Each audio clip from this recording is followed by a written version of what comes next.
You're listening to Joy FM, real music for real life, and you're on the Joy Ride with Daniel, Candy, and Melody. On our guest line today is a fellow by the name of Patrick Groft. He's the head of a company called PhD Productions, and we'll find out what PhD stands for, but he's got a new product out. Just in time for Christmas, you're looking for maybe a stocking stuffer or a nice toy for your kids. I've got some samples in the studio. Ladies haven't seen them yet. Going to pull them out. I know, it's like the big secret, Daniel. We're going to practice, put this product to the test here while we're in the studio. But Patrick, welcome to our show. Oh, thank you. Thanks for having me. So PhD, first off, the PhD products, your company, what did the PhD originally stand for? Well, originally we just were throwing it around. Well, I should tell you the whole story in a minute, but basically the toy flies through the air in your house and doesn't break things. So we felt like PhD, it was such a smart toy, it deserved to have a PhD. And, it prevents home destruction. It's a perfectly harmless device. There's probably about 5 or 10 other names that are on the website right now about what people have written in and said they thought PhD stood for. So we wanted to leave it open-ended and let people say what they thought about it. And what the product is a pocket disc. And I'll pull these out now so the ladies can see. I've got a stack of them here. We'll pull out the one that's orange and black. That one looks like Halloween. Because we just come out of Halloween. Okay, so we'll pull the cardboard out. And so tell me, describe this, ladies. This is the first time you've seen these. Okay. Like a beret. I think it looks like one of those Jamaican hats. Mm-hmm. I do that you put on. But yet it looks to me like a pot holder. Have you heard this before? It's a pot holder, dude. Do what?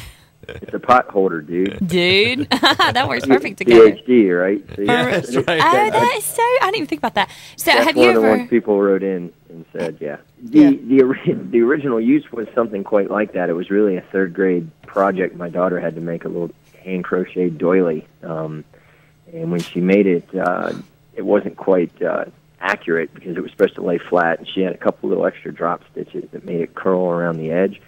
And it literally sat on our table for about a year and a half, doing nothing, really. I mean, in fact, one point the dog had chewed a hole in the middle of it, and my mom sewed it back together. And for no reason at all that I can figure, a friend of mine just picked it up one night and threw it at me. I'm not sure why. We still don't know why he did it, but it flew straight as an arrow, and we couldn't believe it. And we were tossing it back and forth, and it knocked into one of our drinks and didn't spill it, and we just were like, oh, my goodness.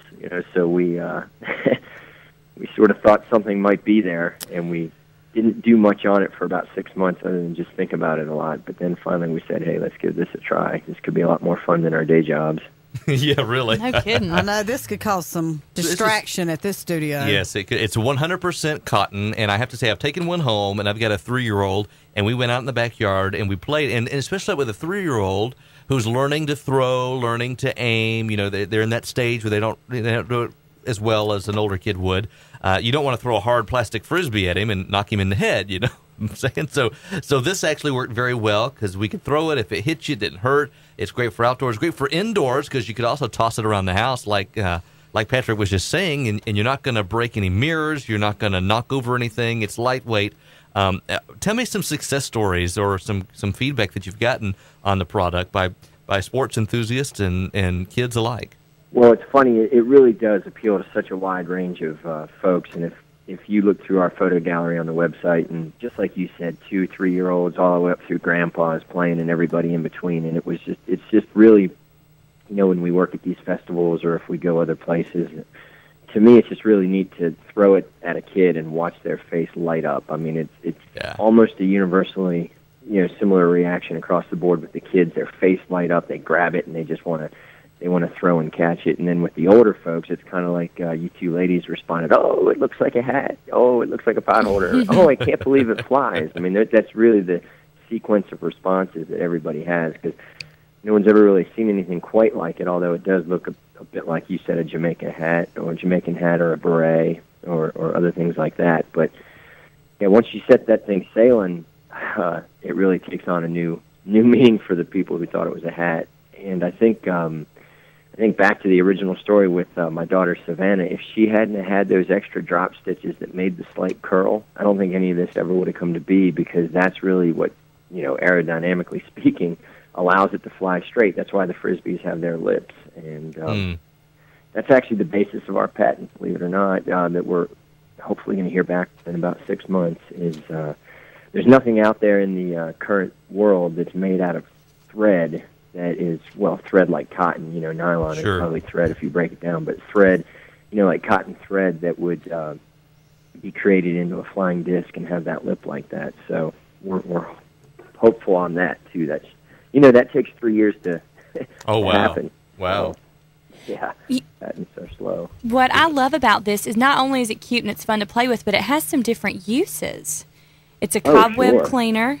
Now, is this real stuff? Wait, cobweb cleaner. Mm-hmm. This will make house cleaning fun. Oh, I thought you meant You can't reach it with the broom. In my head. You can just throw it up. You can throw the little PhD up and some fun. Well, the ceiling fan 500. Now, as a kid, I always wanted to be able to play with the ceiling fan. I was a weird kid, but I always just wanted to throw stuff up there. I did too. And this is a perfectly safe way to do that. You won't break the fan or anything else. Yeah, that was my partner's invention, that game. We've all come up with our own favorites, and that's one of his. He'd put his kids all around the room, and they'd toss one up into the fan and then another, and they'd shoot off in every direction and hope it came their way so they could be the first one to catch it. So that's how that one works. Well, I love the fact that it's not just another product out there and not just making money just to make money, but you're also helping a good cause by helping the global economy. You want to talk about how you're it's fairly traded. Talk about like it says here, made in Guatemala on the sticker. Okay, so a little bit about that. When we first saw this, my daughter's invention, so to speak, we thought of hacky sacks. I think that's really the first thing, the Rasta hats, and the hacky sacks. And so, we did a little bit of research as to where hacky sacks come from, and quickly all of the indications pointed to Guatemala. And if you read a little bit more into it, you see that the Guatemalan, specifically the Mayan Indian culture, for thousands of years has been doing crochet work, and that's just sort of like a skill that's almost become part of their gene code, so to speak. They're really, really good at it. And, it would take like me or you, if I taught you to crochet, probably 3 days to do one of these, and it would come out all wavy and horrible. And when they do it, they can zing through these in, no time. Some of them as quick as 20 minutes. Some of them take a little longer, and they're just beautiful, as you can see there in your studio. And so that's what got us down there as far as, a location. We've also experimented in Nicaragua, India, and Ecuador, and parts of Mexico. But so far it really seems like Guatemala is where that all that production is established because they've been making hacky sacks and other products for so long.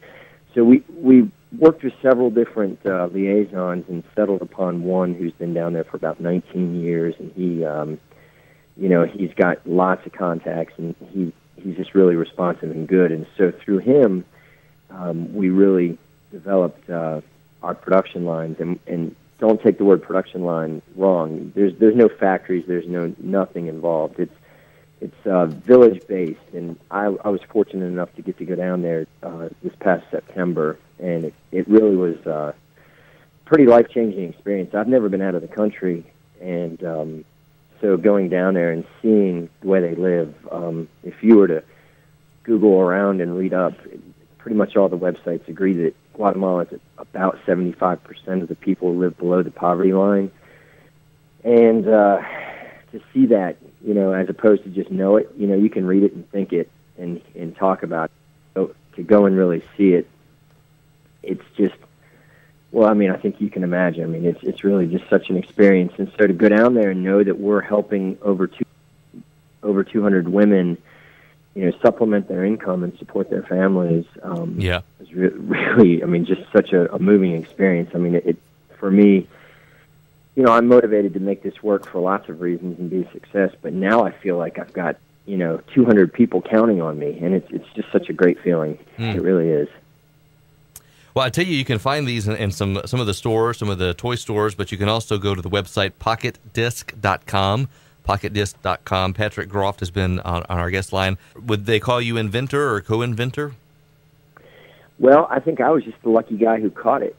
And my friend and partner was the lucky guy who threw it, and my daughter was the one who made it. So I don't know who exactly invented it, but we we're certainly proud to be able to bring it to the world, that's for sure. Well, we're having fun with it here in the studio, and my kids are having fun with it at home, and we've got some we're going to give away, so stick around, and we'll give you that chance to win here in just a few minutes on Joy FM. But again, remember the website, pocketdisc.com, where you can learn more. Patrick, great to speak with us. Thanks for having this vision and rolling with it. Who would do that? But I'm glad you did, because you've impacted some people in other countries as well because of this. Thank you very much. Thanks for having me.